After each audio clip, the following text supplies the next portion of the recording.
Students, Assalamu alaikum. Today our topic is scope of development economics or need for studying development economics. In this regard, there are 13 points, but today we will discuss only 6 points, and remaining points we will discuss in the next class. Our first point is problems of world poverty. This point will highlight the scope of development economics. Poverty is very important issue.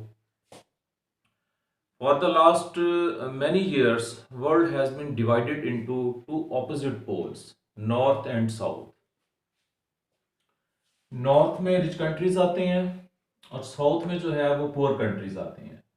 तो जो rich countries हैं, rich countries are getting rich with the passage of time and poor countries are getting poor. और इनके दरमियान जो एक development gap है with the passage of time ये बढ़ता जा रहा है. ये एक जो क्रिटिकल इशू है. तो ये ऐसा क्यों हो रहा है, ये फिनोमेना जो है इसकी हैपनिंग क्यों हो रही है, इस चीज़ से मुतल्लिका जो है वो डेवलपमेंट इकोनॉमिक्स में पढ़ा जाता है. इसके अलावा जो पॉवर्टी है इसकी कॉजेज़ क्या हैं, इसके इकोनॉमी के ऊपर, लोगों के ऊपर इफ़ेक्ट्स क्या होते हैं, और पॉवर्टी का इशू जो है इसको रिजॉल्व कैसे किया जाता है, कौन शख्स पुअर है और कौन शख्स पुअर नहीं है, इसका जो है वो अंदाज़ा कैसे लगाया जाता है. इस सिलसिले में जो डिफरेंट इकोनॉमिस्ट हैं, इंटरनेशनल इकोनॉमिस्ट हैं, उन्होंने पॉवर्टी से रिलेटेड अपनी अपनी डेफिनेशंस बताई हैं. एक इकोनॉमिस्ट है, उसके मुताबिक एक शख्स जिसकी इनकम $1 से भी कम है तो he is considered as poor. एक और इकोनॉमिस्ट है, उसके मुताबिक एक शख्स जिसकी डेली की इनकम $2 से कम है तो he is considered as poor. एक कैलोरी मेथड है, उसके मुताबिक ये होता है कि एक शख्स जिसकी इनकम, डेली की इनकम इतनी ना हो कि जिसकी वजह से वो खाने पीने वाली चीज़ें लेके कंज्यूम करे, और उसको एक स्पेसिफिक लेवल जो मतलब उस क्राइटेरिया में डिफाइन किया हुआ है, अगर उससे कम कैलोरीज मिलें तो he is considered as poor. तो इसके अलावा और भी पॉवर्टी की काफ़ी सारी डेफिनेशंस हैं, तो वो इस सब्जेक्ट में डिस्कस की जाती हैं. इसके अलावा there are 196 countries which are members of IMF and world bank. Other than there are 218 economies in the world. Okay, तो डेवलपमेंट इकोनॉमिक्स में इनकी बाकायदा क्लासिफिकेशन की गई है कि इनमें से मिडिल इनकम कंट्रीज कौन से हैं, लोअर मिडिल इनकम कंट्रीज कितने हैं, अपर मिडिल इनकम कंट्रीज कितने हैं, पुअर कंट्रीज कितने हैं, और रिच कंट्रीज कितने हैं. फिर इसके अलावा पॉवर्टी की वजह से जो दौलत की अनफेयर डिस्ट्रीब्यूशन है that is increasing day by day.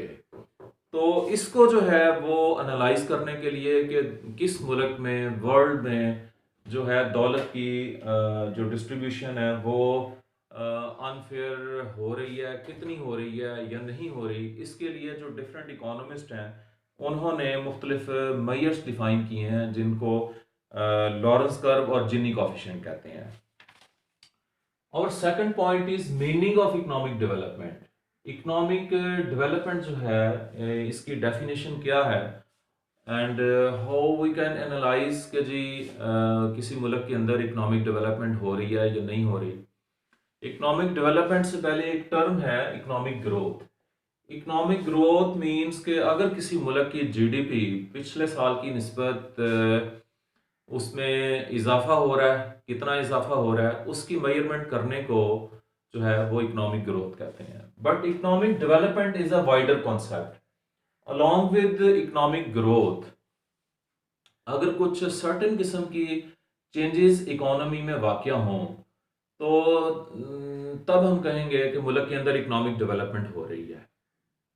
यानी एक इकोनॉमिस्ट है, उसकी डेफिनेशन ये है कि अलॉन्ग विद इकोनॉमिक ग्रोथ अगर कुछ सर्टेन चेंजेस इकोनॉमी में आ रही हैं तो, और एक लंबे अरसे के लिए आ रही हैं कॉन्टीन्यूसली, तो देन वी विल से कि जी इकोनॉमिक डेवलपमेंट हो रही है. वो चेंजेस कौन कौन सी हैं, उसमें यह है कि मुल्क के अंदर एजुकेशनल स्टैंडर्ड्स बेहतर हो रहे हों, लोगों को एजुकेशन पहले की निस्बत ज़्यादा मिल रही हो, हेल्थ स्टैंडर्ड्स बेहतर हो रहे हों, रूरल अर्बन माइग्रेशन हो रही हो, लोगों को पीने का साफ पानी जो है उसकी अवेलेबिलिटी पहले की निस्बत ज़्यादा हो रही हो,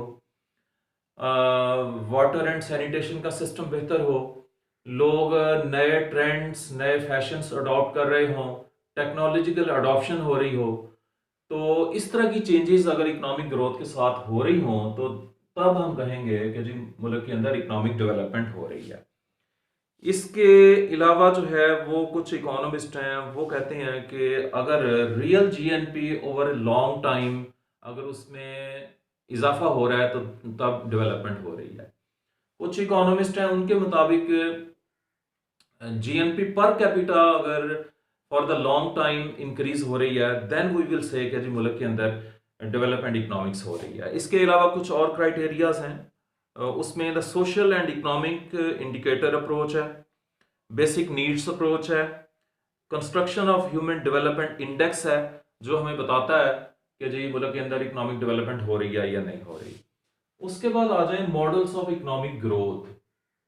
ये वो मॉडल्स हैं जो हमें बताते हैं कि जो इस दुनिया में रिच कंट्रीज हैं जिन्होंने काफ़ी साल पहले जो है वो प्रोग्रेस कर ली, डेवलपमेंट कर ली और वो हाई लिविंग स्टैंडर्ड्स जो हैं वो इंजॉय कर रहे हैं, तो उन्होंने वो तरक्की प्रोग्रेस कैसे की और उन्होंने जो high level of economic growth है वो कैसे अचीव किया। इस सिलसिले में कुछ क्लासिकल मॉडल्स हैं जो कि एडम स्मिथ और रिकार्डो ने पेश किए और कुछ न्यू क्लासिकल मॉडल्स हैं जिसमें J E Meade, Robert Solow and Swan model है, Schumpeter's model of economic growth है और Harrod Domar models of economic growth है। और इसके अलावा और भी काफ़ी सारे मॉडल्स हैं जो इस चीज़ को हाईलाइट करते हैं कि जो एडवांस कंट्रीज हैं वो किस रूट से गुजरते हुए उन्होंने जो है वो हाई इकोनॉमिक ग्रोथ अचीव की और उन्होंने डेवलपमेंट की। तो इस सब्जेक्ट में हम इन डिटेल ये सारी चीज़ें पढ़ेंगे और हमें पढ़ने का स्टडी करने का मौका मिलेगा। नेक्स्ट है theories of under development and development. इस पॉइंट के दायराकार में ये चीज़ें आती हैं कि जो पुअर कंट्रीज हैं और स्पेशली जो पुअर कंट्रीज हैं और लोअर मिडिल इनकम कंट्रीज हैं, why they are poor, why their per capita income is low, why their economic growth is so low. तो इस सिलसिले में कुछ थेरीज हैं, ठीक है, जो दो चीज़ों को हाईलाइट करती हैं। एक तो बताती हैं कि वाई दे आर पुअर और साथ ही वो ये डायरेक्शंस भी देती हैं कि वो जो है वो अपनी इकोनॉमिक ग्रोथ को कैसे बढ़ा सकते हैं। तो इस सिलसिले में जो है वो चार तरह की जो थेरीज हैं, मॉडल्स हैं, वो थोड़ा सा मैं आपको टच देता हूँ। उसमें फर्स्ट ऑफ ऑल है स्ट्रक्चरलिस्ट थेरी ऑफ डेवलपमेंट। ये थेरी इस चीज़ के बारे में बताती है कि जो पुअर कंट्रीज हैं इंक्लूडिंग पाकिस्तान, उनकी पॉवर्टी की और लो ग्रोथ की जो रीज़न है उनकी बैकवर्डनेस की, उनके जो स्ट्रक्चरलिस्ट इश्यूज हैं, स्ट्रक्चरल प्रॉब्लम्स हैं, वो रीज़न है उनकी पुअरनेस के। सेकंड नंबर पे आ जाएं, वो है इंटरनेशनल डिपेंडेंसिया मॉडल है।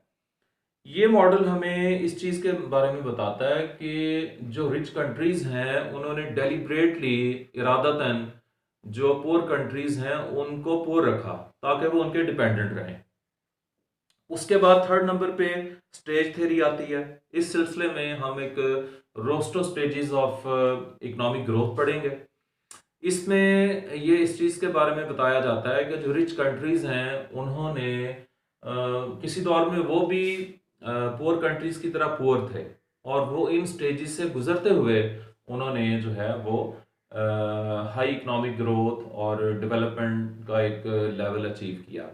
तो जो अब पुअर कंट्रीज हैं वो भी इन्हीं स्टेजेस को फॉलो करें और इन स्टेजेस से गुजरते हुए वो एडवांसमेंट की तरफ जा सकते हैं।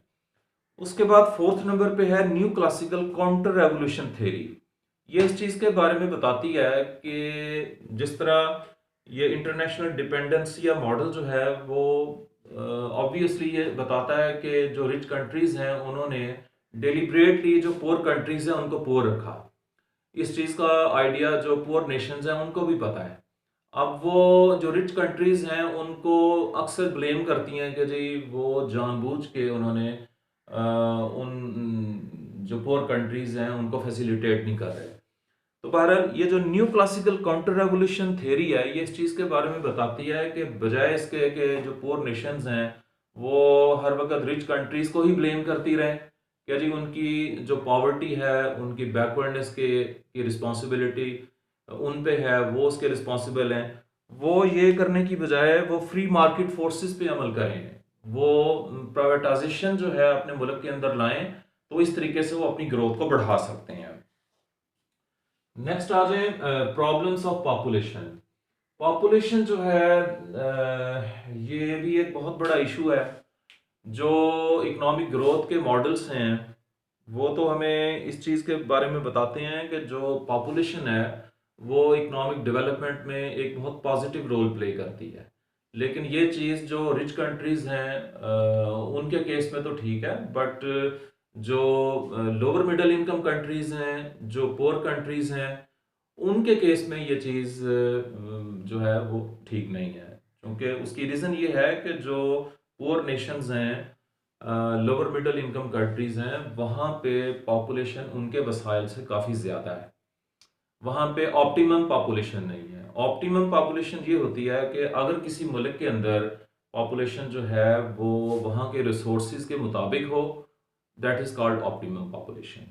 बहरहाल डेवलपमेंट इकोनॉमिक्स में ये पॉपुलेशन वाले एरिया में हम ये चीज़ हमें पढ़ने को मिलेगी कि ऑप्टिमम पॉपुलेशन क्या होती है, पॉपुलेशन बढ़ने की कॉजेज़ क्या होती हैं, पॉपुलेशन कितनी होनी चाहिए, इफेक्टिव पॉपुलेशन क्या होती है, हर मुल्क की पॉपुलेशन जो है वो कितनी है, वर्ल्ड की पॉपुलेशन कितनी है। इस टाइम पूरी दुनिया की पॉपुलेशन 7 अरब 80 करोड़ लोग हैं और डेमोग्राफिस्ट ये बताते हैं कि इस दुनिया में तकरीबन 9 से 10 अरब तक लोगों के रहने की गुंजाइश है।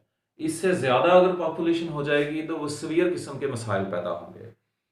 तो पॉपुलेशन की वजह से रूरल अर्बन माइग्रेशन होती है और जो बिग सिटीज़ हैं वहाँ पे पोल्यूशन के मसाइल, ट्रैफिक के मसाइल और दीगर मसाइल पैदा होते हैं। तो पॉपुलेशन थेरीज हैं जो पॉपुलेशन को मैनेज करने से मुतल्लिका जो है वो डायरेक्शंस देती हैं, गाइडेंस देती हैं। तो इस सिलसिले में हम ये गाइड करेंगे। और last point is dualistic theories.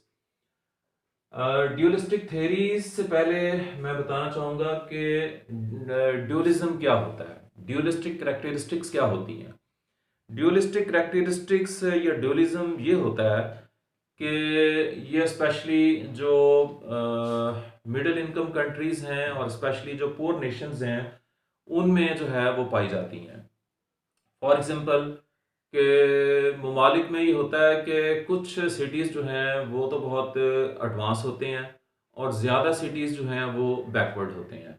जो चंद एक सिटीज़ होते हैं वहाँ पे तो हर तरह की फैसिलिटीज़ मौजूद होती हैं, इंफ्रास्ट्रक्चर भी होता है, रोड्स भी होते हैं, स्कूल कॉलेजेस यूनिवर्सिटीज़ भी होती हैं, इंडस्ट्रियलाइजेशन भी होती है और लोगों को वहाँ के लोगों को जॉब्स भी मिल जाती हैं। लेकिन ज़्यादातर सिटीज़ ऐसे होते हैं कि जो बैकवर्ड होते हैं, ना वहाँ पे रोड्स होती हैं, इंफ्रास्ट्रक्चर वीक होता है, वहाँ के लोग पुअर होते हैं, लिविंग स्टैंडर्ड उनका लो होता है। ये भी एक जो है वो एक इलाकाई इसको आप ड्यूलिज्म कह लें।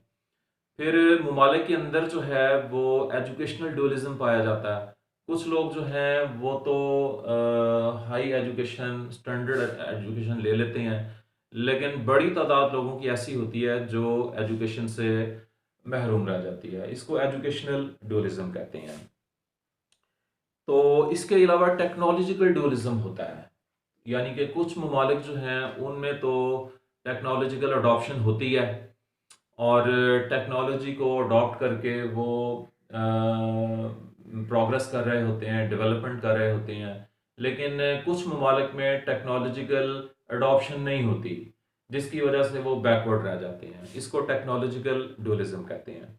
तो इस इशू को रिजॉल्व करने के लिए ये ड्यूलिस्टिक थेरीज हैं जो कि डेवलपमेंट इकोनॉमिक्स में मौजूद हैं। वो ये जो ड्यूलिस्टिक करेक्टरिस्टिक्स हैं जो कि हार्मफुल होती हैं, और जो ड्यूलिज्म है उसको, उस इशू से निपटने के लिए, ड्यूलिज्म को ख़त्म करने के लिए ये ड्यूलिस्टिक थेरीज हैं जो गाइड करती हैं कि उस ड्यूलिज्म को कैसे ख़त्म किया जाए। तो स्टूडेंट्स, नेक्स्ट जो पॉइंट्स हैं वो will discuss in our next class. Thank you very much.